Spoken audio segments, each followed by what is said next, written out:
Hello guys, आजच्या व्लॉगची सुरुवात होते किट्टूच्या रेसिपीने. किट्टूने आज सँडविच बनवले होते आणि मस्तपैकी आम्ही सगळ्यांनी सँडविच एन्जॉय केले आणि दिवसभर घरात टाईमपास केला.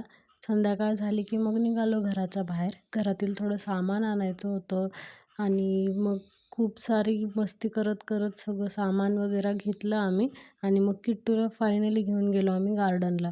खूप दिवस झालं किट्टूचं चालू होतं, मला गार्डनला जायचं आहे, गार्डनला जायचं आहे. घेऊन गेलो तिला गार्डनला आणि तिथं तिने खूप छान एन्जॉय केलं. तिने तिकडे नवीनच पद्धत हुडकून काढलेली झोका खेळायची. आम्ही तिची पद्धत बघून खूप भिलो आणि तिचे पप्पा बोलले, राहू दे, मीच देतो तुला आता झोका. आणि तिला झोका दिला. तिने खूप छान मस्ती केली, एन्जॉय केला आणि माझ्या आणि किट्टूचे छान छान क्यूट क्यूट व्हिडिओज बनवले आम्ही. खूप दिवसानंतर असं आम्ही बाहेर गेलो होतो तिघं आणि मग महादेवांचे दर्शन घेतले.